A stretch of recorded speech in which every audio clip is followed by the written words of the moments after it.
From D.C. Well, the Iranian foreign minister, Putin, Assad, other Iranian allies praising the deal. You just heard Blake talking about the Israeli Prime Minister, Benjamin Netanyahu, reacting with the opposite tone in the strongest language. By not dismantling Iran's nuclear program, in a decade, this deal will give an unreformed, unrepentant, and far richer terrorist regime the capacity to produce many nuclear bombs. In fact, an entire nuclear arsenal with the means to deliver it. What a stunning, historic mistake. Joining me now is KT McFarland. She is the Fox News national security analyst. KT, I am so glad to have you with me on this. You just tweeted out the Iran deal is unverifiable, therefore unenforceable, unbelievable, and undesirable. Right.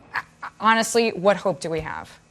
Well, I think, the Congress is not going to probably be able to stop it. So the result is, as Mr. Berman just said, you don't have surprise inspections. Iran can do whatever it wants. It's not going to be verifiable. And as a result of that, I think it's unenforceable. If you don't know they're cheating, how do you know that you've got to punish them? And what punishment measures can you take? You can't, because you're already letting the sanctions rise really from the very beginning. So Iran is going to get a lot of money up front, and it's going to use that money for its own economy for sure, but it's also going to use the money to do what it's been doing, which is a state-sponsored terrorism. No wonder Netanyahu looks nervous. He is now completely isolated in the Middle East. All right. Speaking of the Middle East, I've read some blog posts that say this basically pits Shia Iran versus Sunni Saudi Arabia. Obviously, the U.S. and Saudi Arabia have, for lack of a better term, an understanding, and there could be just escalating proxy wars. Yeah, here's why this is such a big problem. From our perspective, the whole thing about an Iran deal that was desirable was they're going to stop their nuclear program, and therefore nobody in the Middle East is going to feel they need nukes too. This is not stopping Iran's nuclear program. So the other countries in the region, as you talked about, the Saudis, Kuwait, Egypt, Turkey, others are going to look at this and say, wait, Iran is now going to be really wealthy because they're going to have this windfall profit.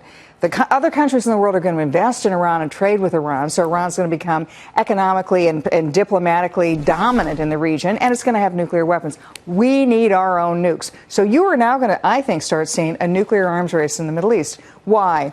These countries, the wealthy countries in the Middle East, they can buy nuclear weapons. They don't have to develop them. They don't need centrifuges. You and I have talked about this before. Yeah. I mean, Russia already has contracts inked with Iran to sell them arms. Absolutely. And probably the Saudis have already paid for the Pakistani nuclear programs. The Russians are looking at this from a different perspective. They're saying, all right, we may not like a nuclear Middle East, but what we really want more than anything is we need to sell our stuff. Iran wants to buy Russian weapons. Russia, what do they have to sell? Russia wants to sell. Yeah, Russian why? And they're desperate to sell them. And I mean, the interesting thing is how desperate the Russians seem to be for this deal. Why? Russia has three things they sell to the world: oil, natural gas, and weapons. Oil, natural gas, those prices are low. Russia needs some new market and some new goods. I mean, who buys Russian cars, right, or Russian computers? Nobody. That's why Russia has to sell the weapons, and Iran is right there. As you said, they've already inked one contract. They're going to ink a lot more. Let me ask you, since you were just talking about those three exports from Russia, Iran is the world's fourth largest reserve in crude oil. That, without the sanctions, means that Iran can now sell oil energy to Europe, which Russia has had a big market there. So does that in some way also check Russia, at least for two of its big three exports? Except for what the Russians sell to the Europeans is more natural gas than it is oil.